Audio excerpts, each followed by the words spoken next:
The sun hung like a razor blade over southern Italy, casting a blistering glare across the upper atmosphere. At 18,000 feet, Captain Red Walker's cockpit sweltered. His hands clutched the stick of his Curtiss P-40 Warhawk, a fighter already 2 years out of date. Below him, a dozen B-25 bombers droned in formation, their silver bodies glinting like coins scattered over the Adriatic. To most eyes, this escort mission was routine, boring even. But Red's eyes never stopped scanning. That's when he saw it. A shimmer in the sky, a flicker against the sun's edge. He snapped his head. It was faint, ghost-like, almost a mirage. But he knew that shape. Slim, twin jets, streaking silently from altitude. Me-262-2s, German jet fighters, faster than anything else in the air. In 1944, they were gods with wings, untouchable by propeller aircraft. Let alone a workhorse like the Warhawk. Doctrine said you don't fight jets. You dodge them, pray they miss, or hope they run out of ammo. But Red Walker wasn't one for doctrine. He didn't call for help, didn't issue orders. What he saw was a mistake, a crack in the enemy's plan. One of the Me-262s broke formation too early, descending for attack before his lead could cover him. The angle was sloppy. Red could feel it in his bones. He banked left. Then, without thinking, he flipped the throttle, locked the flaps, and nosed down into a dive. No flare, no tactic from a training manual, just gravity, velocity, and a gut instinct sharpened by dozens of combat sorties. His Warhawk howled as it plunged through the sky. Engine near redline, altimeter spinning downward like a roulette wheel. Every second shaved air from his wings and shoved him faster. The P-40 couldn't outclimb or outturn a jet, but in a vertical dive it became something else, unstoppable. A steel spear falling through the sky. He closed in. 3,000 feet. 2,000. The Me-262 below him finally noticed, beginning a lazy, evasive roll. But it was too late. Red held fire until the silhouette filled his gun sight. Then he squeezed. 50 caliber rounds ripped across the enemy fuselage. The left wing tore clean off. The Me-262 tumbled Spitfire and shattered against the water far below. In 9 seconds, the laws of aerial combat had been rewritten. Red pulled up hard, straining under the G-force, barely recovering from the dive. The bomber crews behind him erupted over the radio. "That was a jet," someone shouted. "That was a damn jet!" 1 kill, no damage. No special tech, just timing, courage, and physics. That day, the myth of jet invincibility cracked open. And in the days that followed, pilots across the theater began whispering the same thing. There's a new way to take them down. You don't chase them. You drop on them. By mid-1944, the belief was gospel. Propeller planes didn't belong in the same sky as jets. It wasn't just opinion. It was doctrine. The Allied command knew jets were faster, sleeker, newer, and deadlier. The Me-262, with its 5 at 40-plus mph top speed, could outpace every Allied fighter by at least 100 mph. That wasn't a margin. It was a chasm. Pilots flying P-51s, Thunderbolts, and even cutting-edge Spitfires were instructed to avoid direct engagements with German jets whenever possible. Try to trap them on landing, catch them during takeoff, overwhelm them with numbers, anything but go head-to-head. Against that backdrop, the P-40 Warhawk wasn't even in the conversation. It was a second-tier aircraft, rugged, yes, but no one's idea of a dogfighter in the jet age. The Me-262 symbolized a shift in the nature of warfare, where propeller planes fought with tactics, jets fought with speed. The old rules no longer applied. It was like bringing a horse to a motorcycle race. Everyone believed the only way to win was to build better jets, and fast. Even on the German side, pilots flying Me-262s were told they held a decisive edge. They had been trained to treat Allied fighters as beneath them, a swarm of mid-air pests to be swatted before the real mission began. Their strategy reflected this. Dive in fast, take a few high-speed passes, then vanish into altitude. No turning, no tangling. The speed made them gods, until it didn't. Captain Red Walker didn't just kill a jet, he killed the myth. And the myth was this: that aircraft performance alone determines victory. That speed cancels out everything else, experience, angles, gravity. But Red's maneuver, now whispered as the dive burst, proved otherwise. What the manuals missed, and what Red instinctively grasped, was that speed can be a weakness. At 500 mph, a jet pilot's field of vision shrinks. Maneuvering becomes sluggish. Throttle adjustments have lag. Dive angles become dangerous. And worst of all, they rely on being untouchable. Once you take that away, even for a few seconds, they panic. This was something technology couldn't train out. The Me-262's engines were revolutionary, but they couldn't give a pilot more awareness or better instincts. And when Red fell from the sky like a missile, he wasn't faster, but he was perfectly timed. This turned the world upside down for younger pilots. The P-40 was suddenly not a relic. It was a weapon with a purpose. Its age became an asset. Its heavy frame allowed it to dive harder. Its simple mechanics meant fewer failures. And with the right pilot at the controls, it could deliver a death blow to a machine that cost 10 times more to build. The belief that jets couldn't be touched by prop fighters wasn't just wrong. It was dangerous. It had lulled pilots into overconfidence. Red proved that no matter how fast your plane goes, it still bleeds. And it can still fall. To understand how Red's maneuver worked, we need to dissect the planes on both sides, not as museum pieces, but as machines with real battlefield traits, quirks, and blind spots. The Curtiss P-40 Warhawk was never meant to be glamorous. It wasn't the sleek, long-range killer that the P-51 Mustang became. It lacked the high-altitude punch of the P-47 Thunderbolt. And against Germany's futuristic Me-262 jet, the Warhawk looked like a relic from another war. But on paper is not where wars are won. Let's start with the P-40. It had a top speed of around 360 mph, nearly 200 mph more slower than the Me-262. That should have been a death sentence. But raw speed is only one factor. The P-40's Allison engine gave it excellent low-altitude power, and its rugged airframe was built to dive hard. In a steep descent, the Warhawk could reach over 500 mph, almost matching jet velocities temporarily. More importantly, it remained stable and responsive in that dive, something early jets couldn't always do. Its roll rate, especially at medium and low altitudes, was also highly maneuverable. The Warhawk wasn't graceful, but it was obedient. It turned when you told it to. It stayed in one piece when you pushed it beyond safety margins. And crucially, it responded instantly to throttle changes. That responsiveness, during the split-second calculations of a vertical dive, was the difference between a kill and a crater. Now, contrast that with the Me-262. Germany's jet was revolutionary. Its twin Junkers Jumo 004 engines could push it to 540+ mph, making it the fastest operational fighter of the war. But the Me-262 had flaws, serious ones. Its engines had a fatal delay when throttling up or down, sometimes taking full seconds to spool properly. That made it vulnerable during takeoffs, landings, or abrupt speed corrections. Worse, the Me-262's airframe didn't like tight turns or rapid changes in direction. Its wings were optimized for speed, not agility. At lower speeds or during sudden maneuvers, it could stall or lose control more easily than piston-engine fighters. German pilots knew this. That's why their doctrine emphasized hit-and-run tactics. Make one pass and climb out before trouble starts. But Red flipped that script. He understood that while jets could outrun a Warhawk in a straight line, they couldn't outreact one in a vertical kill box. His maneuver wasn't about sustained dogfighting. It was about ambush, using gravity to create a speed match, using instinct to exploit hesitation, and using the P-40's throttle-to-response edge to close the gap before the jet could even begin to respond.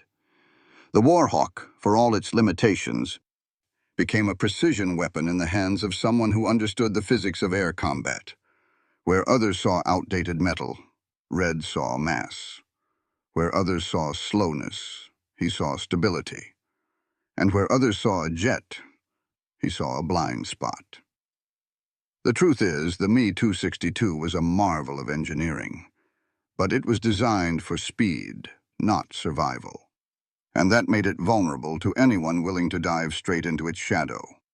To the average observer, the outcome of air combat appears to hinge on instinct and bravery.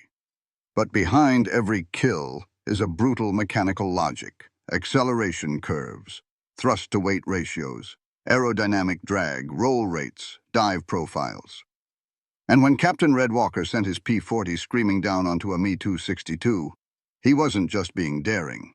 He was doing math at 15,000 feet. Let's start with basic acceleration. In a 45-degree dive from altitude, the P-40 Warhawk could achieve speeds upward of 510 mph. Gravity, not the engine, was the real power plant here. The steep descent increased velocity faster than any throttle could. Importantly, the P-40's structural integrity allowed for this dive without immediate disintegration. The aircraft could handle the stress, at least for the few seconds Red needed. Now contrast that with the Me-262's engine throttle lag. From idle or cruising, it could take 3 to 5 full seconds to spool to full thrust. That's an eternity in dogfight terms. During this spool-up, the Me-262 couldn't accelerate, climb sharply, or pivot out of danger effectively. In essence, it became a fast-moving but vulnerable target locked in its own momentum. Here's where the numbers get vicious. If a Warhawk is at 18,000 feet and begins a 45-degree dive toward a jet cruising at 15,000 feet, the speed gap closes rapidly. By second 4, the P-40 has already reached 440 mph. By second 6, it's at 500 mph. Meanwhile, the Me-262, if it notices the dive and begins evasive action, may still be at suboptimal thrust, its speed hovering around 400–450 mph depending on maneuver. Its turn radius, especially at high speed, becomes enormous. This means the jet is both slower to react and less capable of escaping the dive arc. But the most important number? 9. That's how many seconds it took Red Walker to go from dive initiation to gun range. In that window, the Me-262 pilot had only about 4 to 5 seconds to detect, decide, and act. But with radar and rearward visibility almost non-existent at those speeds, by the time they realized what was happening, Red was already pulling the trigger. And let's not forget the psychological numbers. The Me-262 cost roughly $100,000 per unit in today's dollars, 10 times the cost of a P-40. Its engines had an average lifespan of 25 flight hours. Any damage at all usually meant a grounded plane, a costly repair, or a total loss. In short, if Red's dive maneuver hit, it wasn't just a tactical victory. It was an economic disaster for the Germans. The U.S. command didn't initially recognize this potential. To them, the Warhawk was outdated. But in Red's hands, it became a scalpel. The dive-burst maneuver exploited precise weaknesses with mechanical inevitability. Speed doesn't mean safety. In fact, at extreme velocities, it often means vulnerability. You don't outfly a jet. You outthink the seconds it needs to respond. And Red had proven that 9 seconds was more than enough to kill the future. The mission was simple on paper. Escort duty for a returning B-25 group flying low over the Adriatic after a deep bombing run into Hungary. The enemy's radar coverage had been degraded, but Allied pilots knew better than to relax. The Luftwaffe was desperate, and desperation made for bold tactics. Captain Red Walker, now flying his 39th sortie, had developed a habit that his squadron jokingly called sky weaving. While most escorts flew standard elliptical patterns, Red constantly altered altitude, climbing and dipping like a predator testing the winds. Some thought it was nerves, others called it superstition. But Red knew what he was doing. He was looking for ghosts in the light. At 19,000 feet, 5 minutes into rejoining the bombers, he caught one, just above the horizon, a glint. Not from the sun, but through the sun. His instinct screamed before his brain processed. Two Me-262s were climbing, fast, cutting across the bomber formation's likely return path. Red didn't wait. He turned, climbed 200 feet, then rolled into a controlled dive. No chatter, no radio call. Just a maneuver burned into muscle memory. This time it wasn't one jet, it was two. The lead Me-262 was already breaking into a dive toward the bomber line. The second, slower by 2 seconds, hadn't cleared its drop angle. Red aimed for the trailer, knowing the lead was already out of reach. What followed was physics, not heroics. The Warhawk dove at 45 degrees. Every control surface screamed. At 6 seconds, Red was past 480 miles per hour. At 8 seconds, the enemy pilot finally spotted him, pulling into a desperate bank. Too late. Red fired. 4 .50-caliber guns tore into the fuselage from below. The jet spiraled, venting smoke. It tried to level, but the damage was done. It exploded 900 feet above the water. Red pulled up, his canopy fogged with sweat, arms trembling under the force of the recovery. He looped once, saw the second jet turn away, its speed already pushing it out of reach. But the bombers were safe. The rest of the squadron descended now, no longer doubting what they'd just seen. This wasn't a fluke. This was a repeatable maneuver. And in war, repetition means doctrine. Back at base, Red's gun camera was analyzed, the dive angle measured. Airspeed, timing, G-force, all documented. At first, senior officers were skeptical. "You can't send prop fighters after jets," one colonel remarked. But as more P-40 pilots adopted variations of the dive burst, kill reports began to stack. 3 Me-262s fell in 4 days, all from Warhawks. The pattern was undeniable. No one believed the P-40 could become a jet killer, but it was happening. And it all started with a pilot who broke the rules. Within weeks, combat briefings changed. Pilots were trained on modified dive angles. Spotting drills emphasized contrail shadows and mirrored glints. For the first time, jet interception became a phrase in P-40 squadrons. It wasn't about speed anymore. It was about angles, timing, exploiting a window so small it barely existed. And Red Walker had torn it wide open. Within 2 weeks of Red Walker's infamous dive, everything changed. Not at the top, but at the edges. The Luftwaffe, already stretched thin across multiple fronts, began altering its Me-262 deployment schedules. Jet squadrons became more cautious, limiting direct escort attacks. At some bases, they stopped flying low-level bomber interceptions altogether. Why? Because one dive turned into a doctrine breaker. In July 1944 alone, 5 more Me-262s were confirmed downed by P-40s or similar piston-engine fighters using dive-burst tactics. This wasn't just unexpected. It was logistically catastrophic for the Germans. Each Me-262 required massive amounts of rare metals, complex training, and high maintenance intervals. The loss of even one jet didn't just mean a plane was gone. It meant a weakened radar net, a broken wingman formation, and a scramble in mission planning. Here's where the math begins to unravel everything. It took approximately 4,000 man-hours to build a single Me-262. By comparison, a P-40 took half that time. That meant the Allies could replace 5 losses for every one Germany suffered. And they weren't just replacing losses, they were evolving tactics. The Germans, meanwhile, were bleeding elite pilots. Jet training couldn't be rushed. Losing a veteran, Me-262 pilot meant 6 months of training lost, and a cockpit that would now go to a 19-year-old with 2 hours of flight time in combat. The kill-to-cost ratio spiraled. Each jet downed meant hundreds of pounds of chromium, tungsten, and heat-resistant alloys flushed into the Adriatic. Those resources couldn't be recovered. German engineers were already running low on key metals, and the panic reached design centers.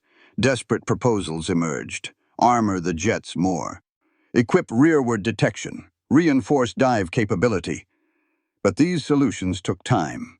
Time Germany no longer had. Meanwhile, Red's squadron passed around hand-drawn diagrams. Dive arcs, trigger distances, engine redline charts. Pilots were innovating below the radar of generals. They were creating asymmetry. And it worked. The Luftwaffe's plan to dominate the skies with jets had depended on one simple principle: invulnerability. Once that illusion shattered, everything else began to crack. Bombers flew deeper. Escorts grew bolder. Radar operators in Germany began reporting more low-level Allied sweeps that previously would have been suicide missions. But now, there was a way out. By September, Mi-262 deployments were being scaled back in Italy altogether. Too many losses, too much pressure. The jets were moved elsewhere, away from the dive zones. That decision alone gave Allied bombers 2 extra months of uncontested access in a key corridor, all from one maneuver, one dive, one Warhawk. It wasn't just about a plane falling fast. It was about doctrine falling faster. The skies over northern Italy were gray with smoke trails, and the roar of engines bounced off the Apennines like a steel orchestra. It was September 12, 1944, and Bologna had just become the epicenter of an air war nobody expected. Allied bombers, nearly 60 strong, were heading toward German rail yards, escorted by a mixed squadron of Mustangs, Lightnings, and 4 humble P-40 Warhawks. Among them flew Lieutenant James Corky Hastings, a 22-year-old from Iowa who had studied Red Walker's maneuver like gospel. His Warhawk wasn't glamorous. Its nose art was half peeled, the wings patched from an earlier shrapnel scrape, and the engine vibrated slightly at high throttle. But it was armed, tuned, and his dive trim had been tested the night before. Corky wasn't aiming for a kill, just for survival. The jets, if they came, were ghosts, fast, invisible, and unforgiving. At 22,000 feet, as the bombers began their bomb run, Corky's canopy flashed. Instinct kicked in. He glanced up. 2 dots, growing fast. Mi-262s. They weren't attacking the bombers directly. Instead, they were looping high, setting up for a slashing run on the escorts from above. Textbook. But they didn't expect the Warhawk to be watching. Corky didn't call it in. He didn't even hesitate. He knew the math. He yanked his nose up 200 feet, then inverted. Gravity did the rest. He was diving now, straight through the bomber formation. At 6 seconds, the G-forces tightened. His fuselage moaned under stress. At 8 seconds, his speed had crossed 490 mph. He couldn't see the enemy pilot's face, but he saw the panic. The trailing jet tried to peel away. It rolled left, shallow, banking too late. Corky's thumb dropped onto the trigger. His rounds hit engine wing canopy. Sparks erupted. The Mi-262 jolted, split smoke, then went nose down into the fog below. The second jet, now without cover, aborted its run and climbed, vanishing at top speed. The entire engagement lasted under 11 seconds. The bombers kept flying. The German flak didn't touch them. And Corky Hastings, on his 3rd mission, became one of the only pilots in the war to down a Mi-262 without radar, backup, or altitude advantage. After landing, ground crews ran to his Warhawk expecting damage. Instead, they found spent ammo, scorch on the gun barrels, and the engine still idling clean. Corky climbed out and said nothing. He didn't need to. His dive log spoke volumes. Within 48 hours, pilots across the 12th Air Force were reading his after-action report. The dive burst had been validated again, this time by someone other than Red Walker. The tactic had grown legs. In briefings the following week, P-40 squadrons were given dive profile handouts as standard protocol. They no longer laughed at the Warhawk. They no longer mocked the concept of diving on a jet. They were learning, fast. And the jets were dying, slow. November 3rd, 1944. Somewhere over the Hungarian countryside near Lake Balaton, clouds boiled low and thick. Beneath them, an Allied recon plane had gone silent. Rumors swirled of Mi-262 activity in the region, patrolling routes between oil fields and northern rail hubs. The Allies knew the Luftwaffe was desperate to protect its dwindling fuel sources. And desperation, again, breeds predictability. Captain Sarah Dalton, one of the few female pilots operating under special escort clearance with the OSS, had been cleared to observe the recon routes for emerging patterns. But her unofficial mission was bolder. She was hunting jets, or more precisely, waiting for them. Her P-40 was painted in a dull olive drab, stripped of anything reflective. It carried extra fuel tanks and just 2 guns. Her plan wasn't to fight a prolonged battle. It was to record, engage if possible, and escape. She spent 2 hours skimming low beneath radar nets, then climbed suddenly above the clouds, into sunlight. That's when it happened. Twin contrails above. 2 Me-262s moving fast and angled sharply northeast.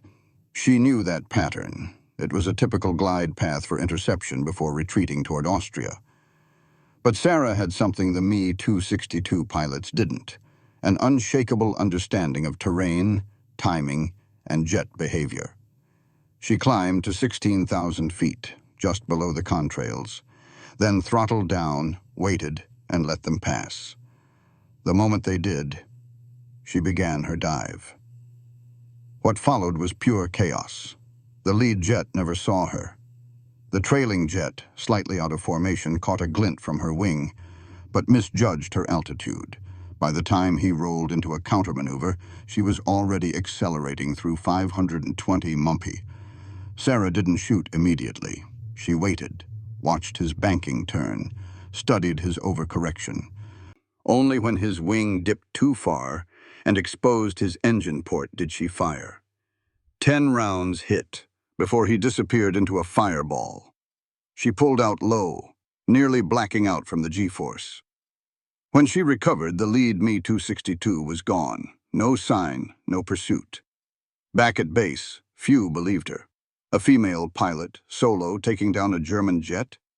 But the gun camera footage left no room for doubt. The kill was confirmed, and so was the tactic. OSS analysts, stunned by her dive log precision, began compiling all known dive burst incidents into a central database. Patterns emerged: altitudes, jet entry speeds, response lag windows. It wasn't folklore anymore. It was a playbook. Dalton's report included one chilling line: "Jets are fast but not immune. They believe we won't try. That's why we must." Her kill changed protocols. P-40s were reassigned from supply escorts to forward ambush roles in Hungary. The Luftwaffe adjusted again, rerouting its jets deeper into Germany, stretching supply lines further. One dive had once again shifted a theater, and just like that, the myth of jet supremacy slipped a little further into smoke. The Me-262 was the future, sleek, fast, and lethal. But it never expected to be hunted from the past. From every angle, the Me-262 should have owned the skies. It flew 150-200 miles/hour faster than most Allied fighters. It had 4 30mm cannons capable of destroying a bomber with a single burst. And it was the first operational jet fighter in history. On paper, it was unstoppable. But war isn't fought on paper. It's fought in seconds. What the German designers never accounted for, what the Luftwaffe never trained against, was the audacity of pilots who didn't believe in rules of engagement, pilots who weaponized terrain, who didn't chase jets horizontally but instead ambushed them vertically. Red Walker, Corky Hastings, Sarah Dalton. They didn't beat the Me-262 by outmatching it technologically.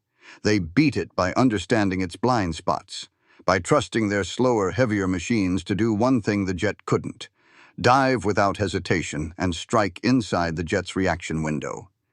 The P-40 Warhawk was called a relic, but under the laws of physics, that relic became a scalpel. In the right hands, its dive profile made it a supersonic blade, unstoppable for 10 seconds, invisible in cloud cover, unmatchable in instant throttle response. And that 10-second window was all it needed. The lesson is chilling. Technological superiority can crumble under asymmetric thinking. Jet fuel didn't beat courage. Streamlined wings didn't beat sharp minds. The Me-262, for all its brilliance, became a predictable predator, and predators that follow patterns are easy to bait. Dozens of confirmed kills, multiple broken doctrines, a complete reevaluation of high-speed interception tactics. All from a maneuver born not in labs or command rooms, but from pilots pushing old machines past design limits. Into dive arcs no engineer had sanctioned. Toward targets no general thought reachable. And now the final image, not a blueprint, not a radar screen, but a Warhawk, its wings flexing, nose down, diving through sunlit cloud breaks like a falling dagger. Underneath it, a jet desperately tries to turn. Too late, too slow. The myth breaks at 500 mph. The future gets outflown by history. What if the fastest plane on Earth wasn't fast enough to escape a dive? What if the jet age, hailed as the final word in air supremacy, was cracked open by a maneuver invented by underdog pilots in patched-up Warhawks? That's not just a question, it's a warning. Because in war, speed is only as useful as your ability to think faster. Red Walker didn't just fly differently, he thought differently. So did Sarah Dalton. So did every pilot who ignored doctrine, trusted instinct, and used the sky like a weapon instead of a boundary. Their story isn't just about the P-40, it's about outsmarting expectations. And that principle? It'll keep showing up in every forgotten file, in every faded gun camera reel, in every post-mission log scratched in pencil by a pilot who saw something no one else could. And if this dive-burst maneuver shattered your image of air combat, wait until you see what one teenager did with a cracked lens, a few sticks and sunlight. No radar, no radio, just reflection. And it exposed a Nazi ambush in 5 seconds flat. Hit subscribe, because next week we're unlocking the moment a 14-year-old farm kid outwitted the entire Luftwaffe recon grid with nothing but mirrors. The war wasn't won by machines. It was won by minds that refused to obey limits.